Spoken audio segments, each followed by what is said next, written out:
everyone. Welcome to Care Lab. Welcome to Care Lab, everybody. I'm super excited, not only because it's Friday, but also because we have Allyson Schrier here today. And I'm so excited for you guys to get to know her because she's a wonderful person. And she's also the co-founder and president at Zinnia TV and was a caregiver for her husband with dementia.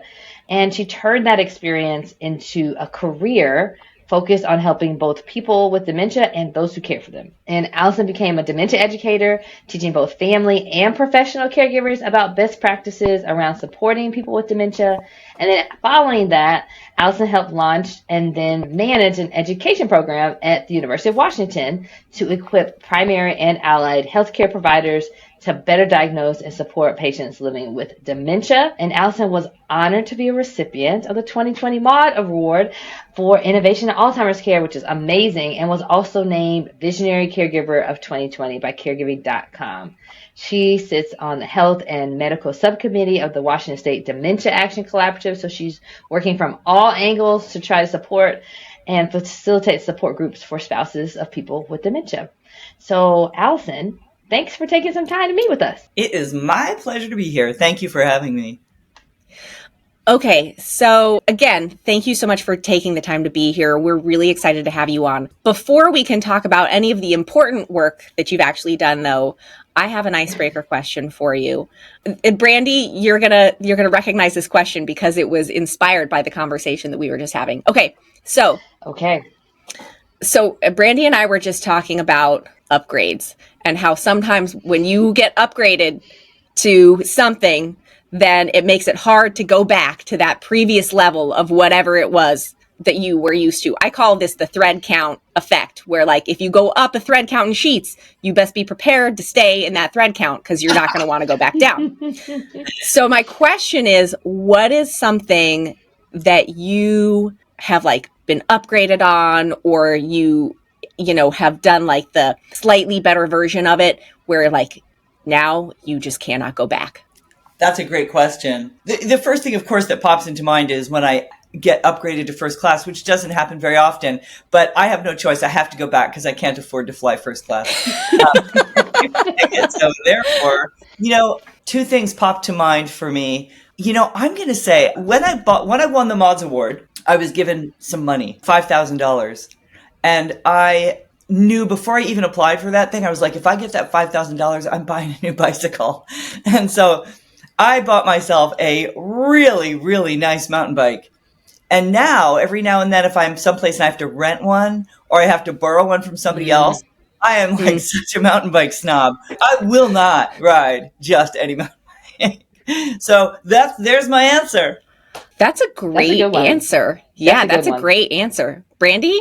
I think there's probably more of these in my life than I can think of right now, but the one that just comes to mind because it's like kind of the first time that happened was me and my husband are both really into sports. And especially before we had little kids, we went to a lot of sporting events. And we used to just say, like, as long as we're in the building, you get the energy, you get the vibes, you watch the game, it's good. And then one time, we lucked up on some closed seats for a cheap price and was like, yo, we can't do anything but this. Like, if I'm coming to the game, I need to sit close or I need to go watch it at home with multiple, they give you all the angles on TV, right? So you get all the angles.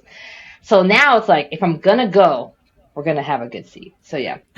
I love that. Yep. That's a good one, too. Okay.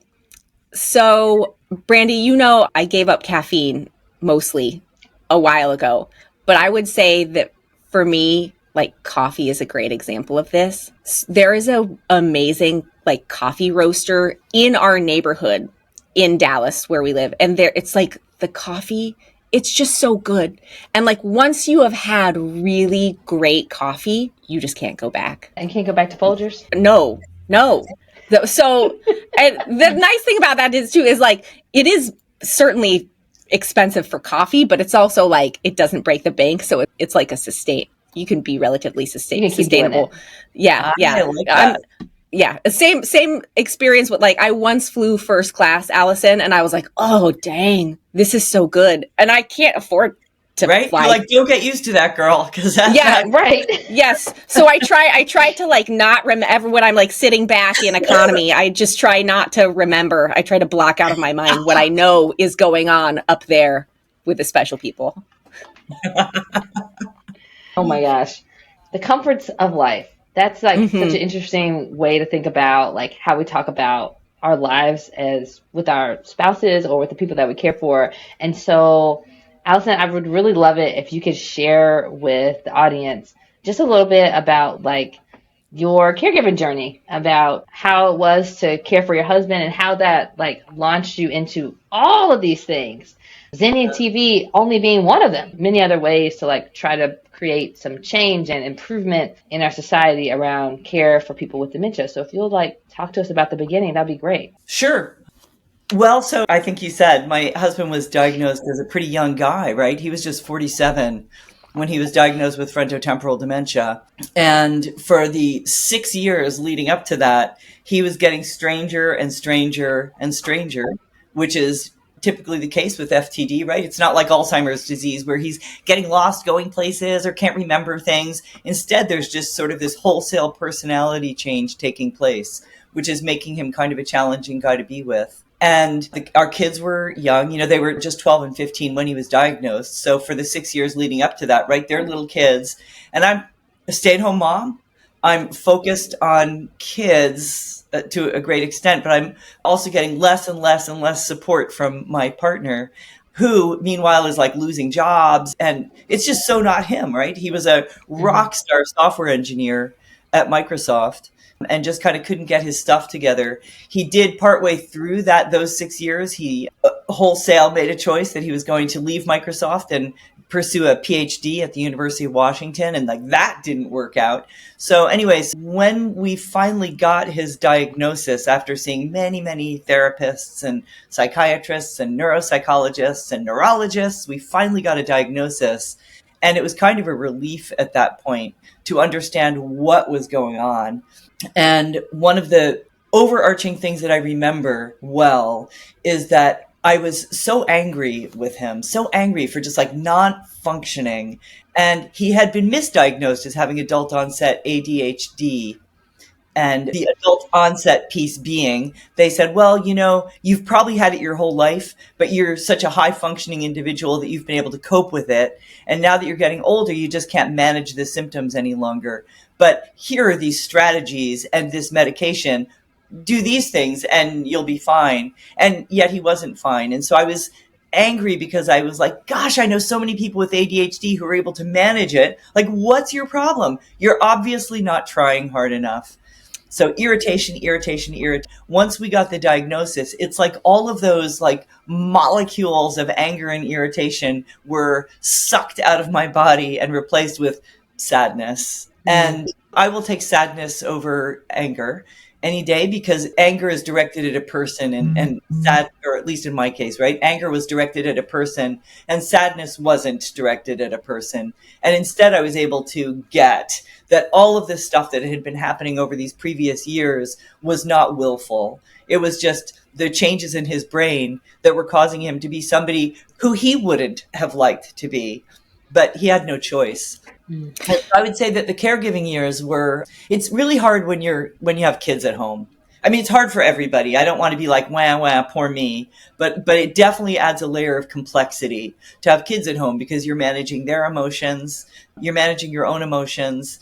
You're in this interesting place. I go back to this and I still haven't figured it out. And I don't yet feel like I can ask my kids about this. But the question of like, how did I do? Because I'd like to be able to share that with other caregivers. And what I'm talking about there is, how did I do in terms of being honest with my kids about my experience? Because the dishonesty was that I hid my despair. I felt like, okay, I cannot visibly fall apart. Like I can't fall apart in front of the kids.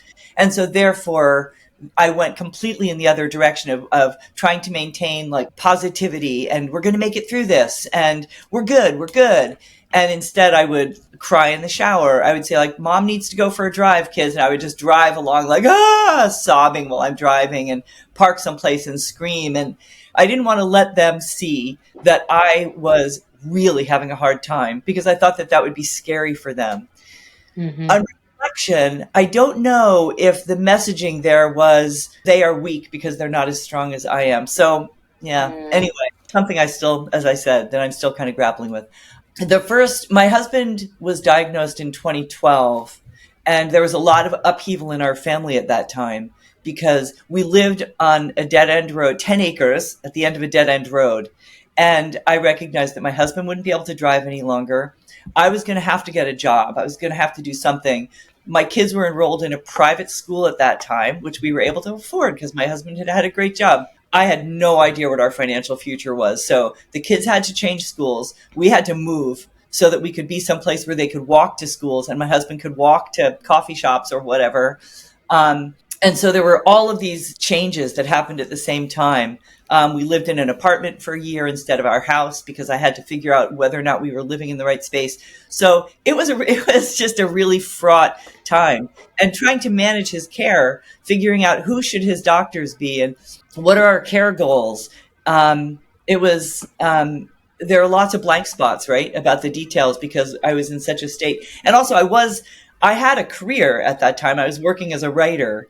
And I was I had a contract to publish my first novel. And I also had nonfiction projects that I was working on. And then my husband got this diagnosis. So I was in revisions on all of these writing projects. So I was managing those at the beginning while getting all of this other stuff done. So it was a crazy time. And so, as I said, he was diagnosed in March of 2012. By 2014, we had moved into a new house in 2013. Things were kind of starting to normalize a little bit. The kids were back in school. They had stayed out of school for quite a while. But by 2014, we couldn't all live in the same house any longer because his behaviors were too troubling for the kids to be around. I was going to ask you about that because you were navigating an immense amount of life change and life management, not just for yourself, but for your entire family. And I think that like single parents doing that, it's just an incredibly difficult feat to try and do those things. You were also doing that while managing the care of your husband, who ostensibly you thought was going to be is supposed to be your partner, supposed to be helping with all of these things. And beyond that, because of the nature of FTD, mm-hmm.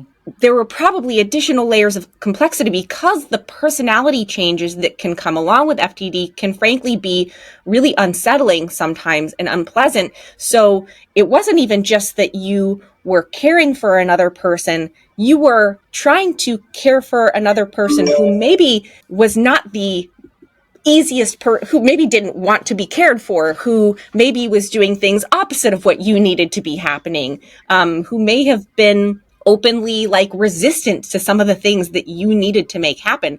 How on earth did you manage that? I don't know. I don't know.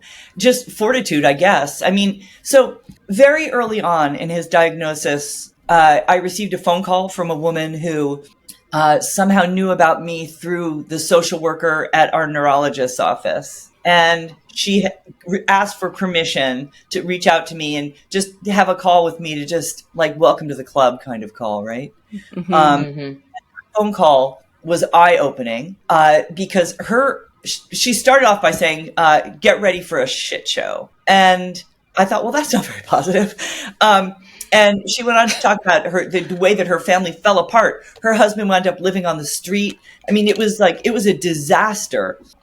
And I got off that call and I thought, okay, well, there you go. That's not going to be my narrative. We will not self-destruct. And so my job is to not self-destruct. And mm-hmm. so certainly I had a support group very early on. I was really lucky to find a support group that was a great fit. And I remember one of the friend who brought me into the support group, it was somebody from my writing circle, and his wife had young onset Alzheimer's disease. And I remember we would carpool to the support group together. And at one point he said, when things are going just really bad and I feel like nothing's ever going to be okay again, I think to myself, at least I'm not Allyson. Whoa! So, there was verification within my social circle that, yeah, it was pretty bad. It was pretty bad. But all you can do is you just take every day, and you also have these things that are shiny, that are sort of off in the distance, like some hopeful things, like that. I don't know. Like I knew that eventually. Hey there, it's Amelia. Listen, I am so thrilled to have a great resource like Ask Sammy as part of the Care Lab team, and here's why. It's a game changer for aging in place because it makes it so simple. All you do is ask. Just type in your question or even tell Sammy what the problem is and get tailored solutions. Everything from innovative adaptive equipment to comprehensive resources. It's a great way to become more empowered, to live more independently, and to live with greater confidence. And my favorite thing about how Ask Sammy works is it's deeply rooted in dignity and practicality.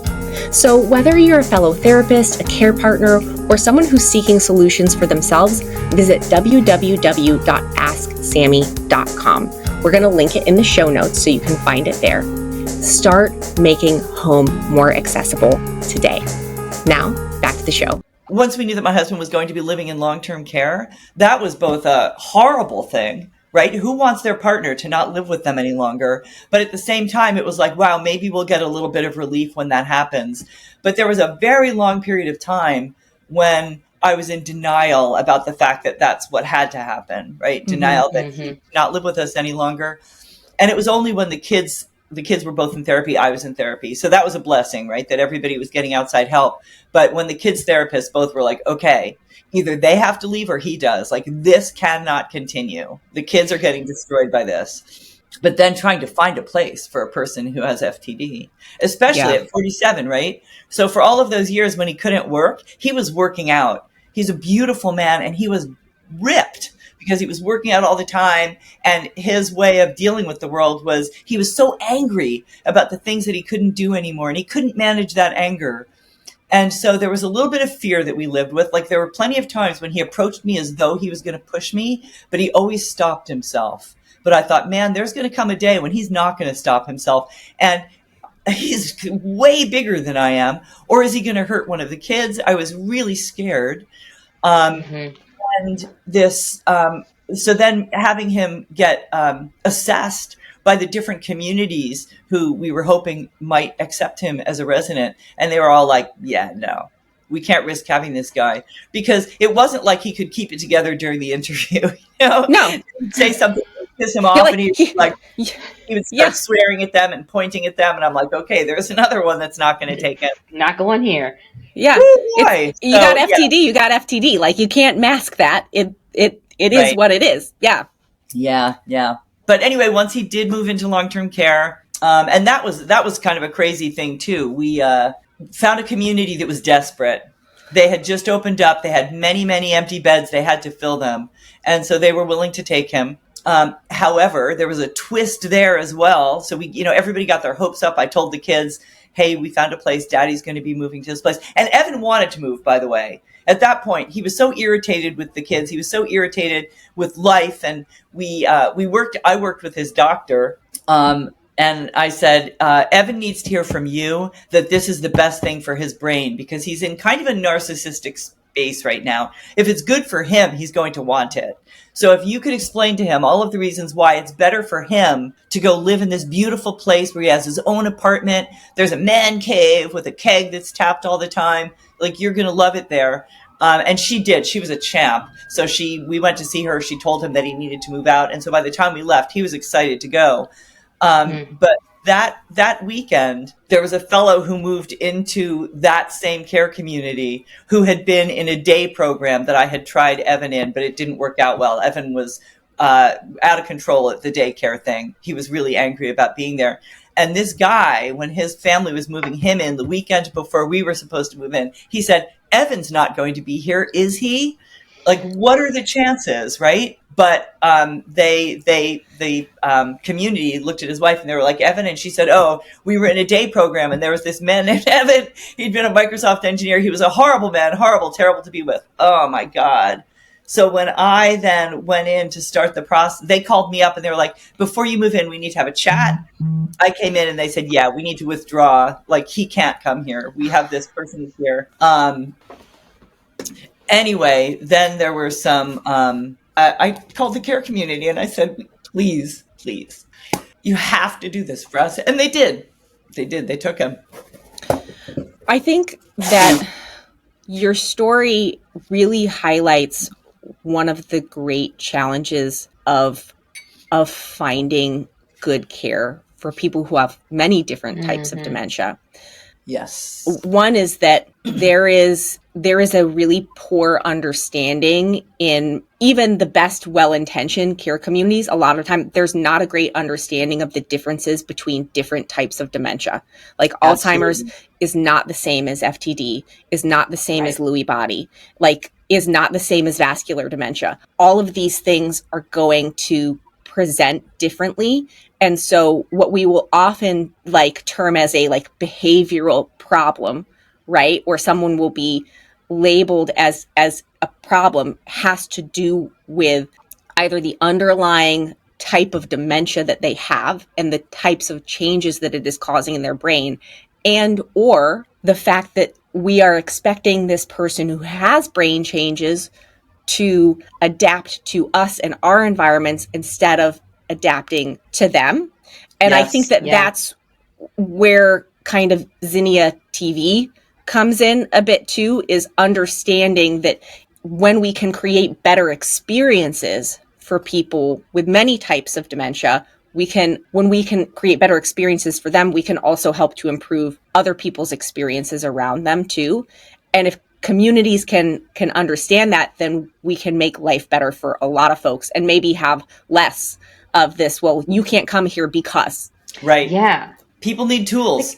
Totally. Because the whole purpose for being able to have, that is the next step. That is the place that people need to go, right? In order to have like that 24/7 supposedly trained set of people to be able to help manage that care, because it's really hard to do as one person.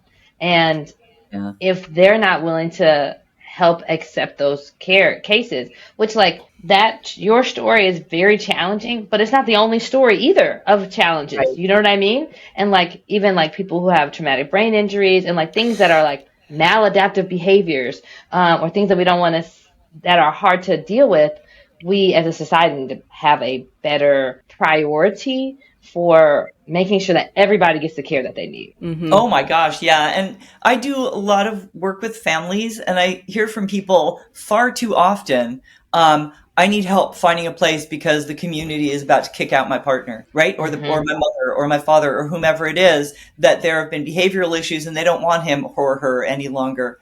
And so what do I do? And it's like, wow, what do you do is, what do they do? Like, they should be figuring out. I know. I mean, right? It's hard. There's no easy solution here. Yeah.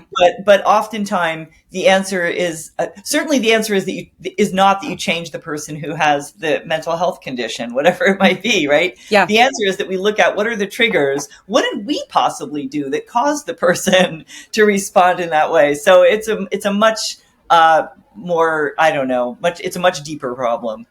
Yeah, because like from the perspective of the family of this person who needs to be cared for in memory care or long-term care or something like that, like that, and there really does, for the vast majority of people, there comes a point where it is almost impossible to care for someone with dementia in your own home all by yourself. It just becomes too overwhelming. Oh, yeah. And so that's why we need places that specialize in different kinds of dementia care. But when the place that's supposed to specialize in it is telling you, we don't know how to handle this, you have to do it on your own, like, and you're sitting there like, but I can't do it on my own. That's what you're supposed to be there for. Yeah. Just crazy. It is. I agree. Yeah. So tell us a little bit about, obviously, like, through this experience, you started to figure some things out. You started working on Zinnia TV. Can you tell us like how that process started and how you got there? Yeah, absolutely. So Zinnia TV came from my experience visiting my husband in memory care. And there are two things that happened that sort of catalyzed this idea of what would ultimately become Zinnia TV. The first was that I discovered, as many people do, that it's challenging to have an engaging visit with a person who's nonverbal or who has low, or who has low verbal skills. Mm-hmm. And so I would, because you just chatter, right? You sit with them and you say, well, boy, it sure is nice out there. Oh, look, there's a bird, right? You just like meaningless stuff, because you aren't getting any responses. So I would bring pictures, I would bring magazines, and I would flip through and I would find an interesting image, and that would then I could think of a story that's associated with that image. Oh, look where she is. I think that it looks like that woman's in Hawaii. I remember when we went to Hawaii. And so then I would have a story to tell. I eventually started using my phone, right? I'd bring my phone or my tablet, and I discovered that Apple has that little built-in their memories, program, which is the thing that automatically generates those little videos for you out of your photos. Or you can create your own little videos based on it, like show me all of my dogs, put all the dogs into a video.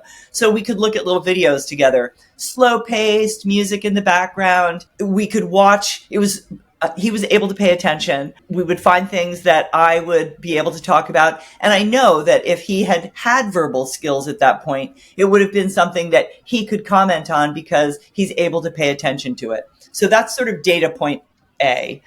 Data point B is that I would arrive way too often and find my husband, who is in a wheelchair, right, parked in front of a screen, watching like Hallmark movies or Turner Channel or the news or Filipino soap operas or whatever it might be. And he wasn't the only one. There would be a few other people in the room, and they're all just sitting there watching. I won't say that they're watching, being subjected to something that's totally uninteresting to them.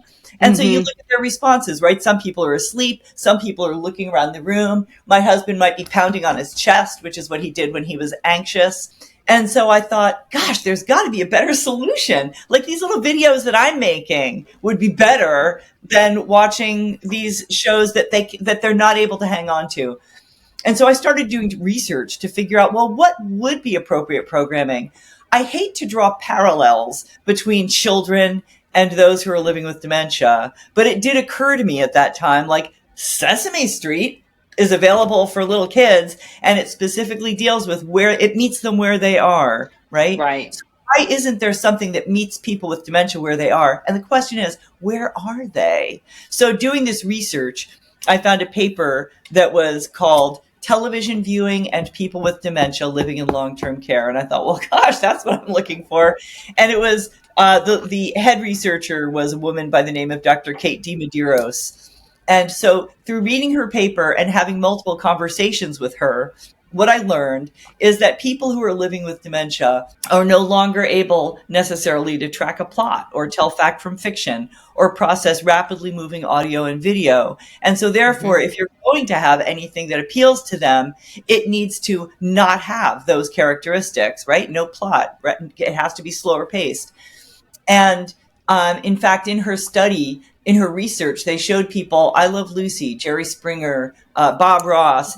And the thing that seemed, it wasn't definitive, but the thing that seemed the most compelling was a show called Vienna, which was slow-paced images, beautiful imagery set to music. And I'm like, well, that's what I'm doing on my phone. And by the way, just before I get back to that, a couple of weeks ago, I attended the Michigan Assisted Living Association conference where I did a panel that was called No Tech, Low Tech Solutions. And the panelists were all people from the National Council for Dementia Minds who were living with dementia. Aging comes with a lot of questions, and LumaLink is here to help you find answers. This easy-to-use AI helpline connects older adults and caregivers with verified local support and services with a single phone call.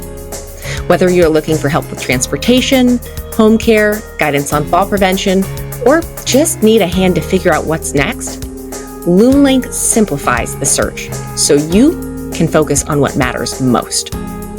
LumaLink is launching soon in select areas. Keep listening to learn when Luma is available near you.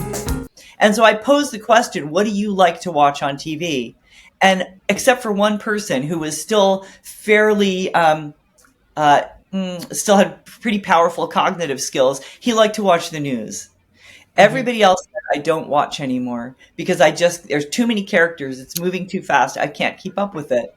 So back to the Zinnia story. I wound up, I thought, well, gosh, so I could make more of these videos and maybe I can even find a way to put them on the TV at the care community. But I need to have more topics. Like, not everybody is going to watch videos about my cat or my dog or my kids. So my background is in technology. Before I started raising a family, that's what I did. So I had friends at Apple, reached out to them, and I said, I want to talk to whoever had something to do with this product that I'm using, this memories product, because I need to figure out, how do I get more content? And how could I then get these videos to play on the TV instead of on my phone? And so the fellow I wound up chatting with had actually just left Apple, but he was the designer of that product that I was using.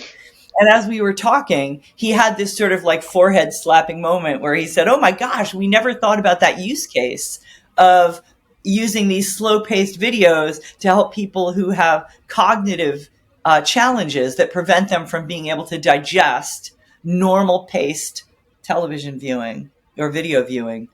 And so he said, you know what? I think that we could do something with this. He lived in Vancouver, so I live in Seattle. I drove up to Vancouver and we had a meeting. And it was at that meeting that we brought in a person who was a visual artist and a filmmaker.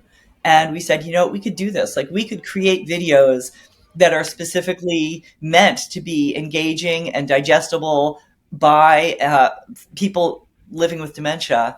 And we might be able to productize that in some way. And so that's what we did. So that was the beginning. That was in 2018. And so we started off just making content, built content, and testing it, going to people's homes, going to long-term care communities. And we were extremely lucky out of the gate to have a philanthropist in Canada love what we were doing. And so he donated funds that were matched by a Canadian governmental entity. And we were able to do a 2-year research project at the University of British Columbia in conjunction with Vancouver General Hospital to test these videos in long-term care communities and in hospital settings.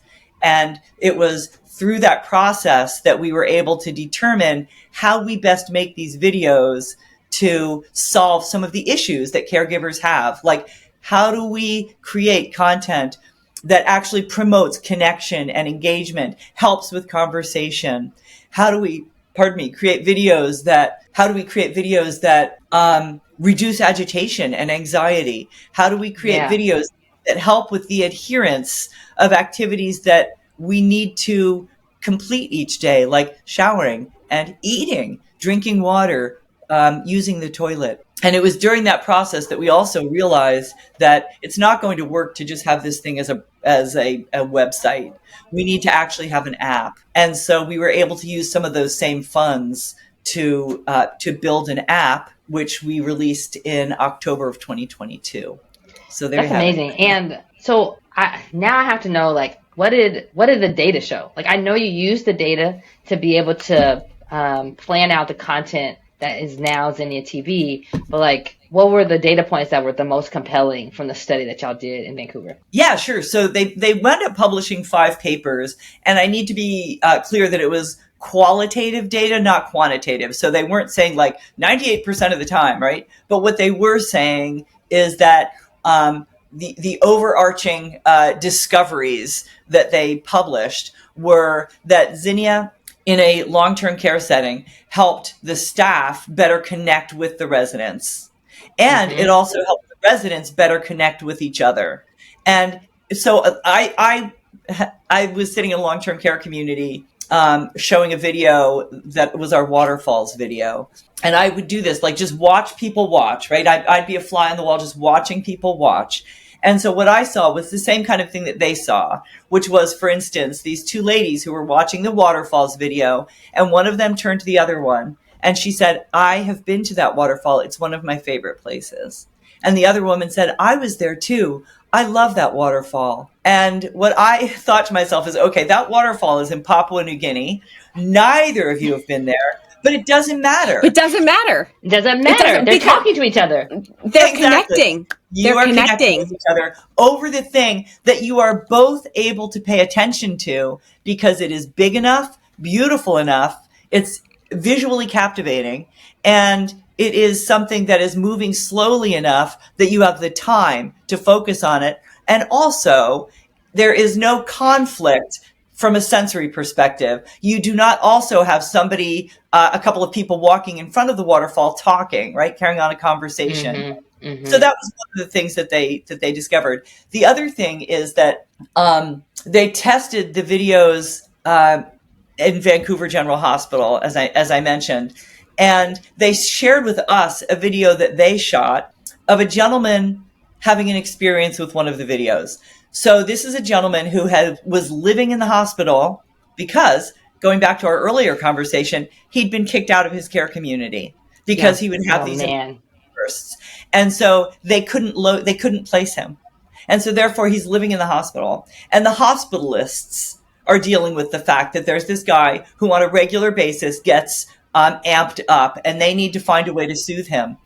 So they had a ceiling mounted projector in a room at the end of a hallway. They used to have a TV at the end of the hallway. However, he broke the TV. So they did a ceiling mounted projector, and they show this video of him walking into the room where they are displaying on the wall our Cars video, classic Cars video. And they knew that this guy was a car buff. And so you see in the video, this guy walk into the room. He's visibly agitated, but he notices the car video, and you watch him relax. And he walks to the front of the room, and he's got the video on one side of him. The care staff is on the other side, and he is now the expert in the room. And he's talking about the cars. He's explaining what they're seeing. So he goes into this sort of professorial mode. And can you imagine what that's like? If you're used to being a person who is disrespected, who is not recognized for having anything to offer, and now suddenly, like, what a dopamine hit, right? Like, you're the expert in the room. And so one of the things that they talk about in their publication, the researchers, is Zinnia as a tool to reduce agitation and anxiety. And this is something that we have seen again and again from family caregivers and long-term care communities who send us testimonials about how Zinnia helps them. And we are delighted that based on this, we are now doing a quantitative study at a place called the Brett Foundation in Calgary that's looking at Zinnia specifically as a tool to reduce inter-resident aggression, to reduce the use of antipsychotics, and to reduce emergency room trips. So, wow. So that was, again, one of the data points that they found. And then another one was the use of Zinnia to help with adherence to activities of daily living. And what they found is that in the moment, if we're about to shower, our shower there's less anxiety about showering if we first watch a video that just shows people showering and loving it. Look at that beautiful water. It's so warm and wonderful. Oh my gosh, there's a dog showering. Look at that kitty cat showering. And so it just sort of like lightens the mood, takes away the anxiety about the fact that we are about to do this thing. And they discovered that if they watch these videos on a daily basis, that in general, it reduces anxiety about whatever the activity is. So those were the three main findings. And we were very, very fortunate that around the same time, right after our app came out, we were invited to do a study, a pilot, I guess, at Brookdale Senior Living, who ran in 5 of their communities. And their findings, again, from a qualitative basis, were the same as what the researchers had discovered, that staff had an easier time working with residents because of the fact they had a tool that helped them reduce agitation, they had a better way to connect with the residents, and that they had greater acceptance around activities of daily living because they implemented the use of these videos. So powerful, because as a person, and occupational therapists and some other professionals too are trained in this art, like therapeutic use of self, in order to help match and mirror and help bring down agitation, change people's mood, and try to work with them, right? Like, we go to school to learn how to do this thing, and you practice it and you can get good at it. But that means like my 30, 45, maybe an hour treatment is a great time. But teaching that to somebody else is challenging. It takes time. It's hard. It's hard to teach a caregiver who's never had any experience with it, much less like a nurse's aide who's the one really dealing with the person every day and Yes. doesn't have any of that background. And so it's like so powerful to me that like this is a tool that's applicable, anybody can turn it on, right? And like you already know that it can have those same kinds of effects that therapists can have, but without the skilled care that's necessary to do that. And then that can be proliferated throughout the day and used in different places. Like that's just so amazing. Yeah, I think so too. Thank you. Okay, so there are a couple of things that I wanted to point out that I think are really, really beautiful about what you're doing at Zinnia and what it accomplishes. One is that, and this is something that like Brandy and I talk about a lot, and that as occupational therapists we think about a lot, is that when you can create experiences that meet people where they're at, as opposed, and we can, right? Like so often we just choose not to. We try to make people fit into the box we think everyone should fit in. And that's just not always possible. But when we can tailor experiences to be things that people can participate in where they're at, it's just amazing how the world opens up and how suddenly people are capable of things that we didn't think that they could do. And, both physically and mentally sometimes. And when we see people actively participating and playing a role and making connections, like it's almost sort of mind-boggling that so much of the way we have handled these things in the past has been the opposite of that, because it just feels like the most natural thing in the world to do is to actually take a moment, figure out where someone is out and meet them there. And then it can be better for everyone if we take that moment. The other thing that I want to point out, and then I'm just going to let you talk because everything that comes out of your mouth is brilliant and wonderful, and I could listen to you all day, is how important it is to have these types of solutions that are not necessarily medication based, because we can't, like a lot of times when people have, if you are listening to this, I'm saying behavioral problems in quotes, because that's actually one of my pet peeves is when folks with dementia are deemed as having behavioral problems. Behavior problems. We're having an experience problem, not a behavior problem. 90% of the time here. Right. Yes. That it's just like, okay, well, let's put them on an antipsychotic. Let's put them on an antidepressant. And like, I get that those are tools in the bags of tricks, and maybe sometimes they can be appropriate. But so often when we can do this more simple thing of altering the experience or the environment and meeting people where they're at, we don't need those drugs that don't necessarily solve the problem. Right? Well, and that they create new problems. Add more. Exactly. Exactly. Yeah. Cognitive loss, and now I'm a fall risk. Yes. Right? So, yeah. To your point about first thing that you were talking about like discovering things about people and ways to connect with them. There's a story I'd love to share about a woman who I heard from recently, volunteers in a long-term care community and has been working with a gentleman for a year and a half in that community who's nonverbal, in a wheelchair, was formerly a writer with the LA Times. She shows him a video. We have a new category of videos that we created that are quizzes, and they're slow-paced quizzes that slowly reveal the answer to the question. And this quiz was about American literature. And so she thought, oh, you know what? He was a writer. American literature just might be interesting to him. And she said, so she puts on the quiz, and the first question is about the book is about the character Tom Sawyer in a book that he is in. And she said, and this guy sat up in his chair and he yelled out, Huckleberry Finn. And she was like, what? And she said, he got every one of the answers right. Like he shouted them out.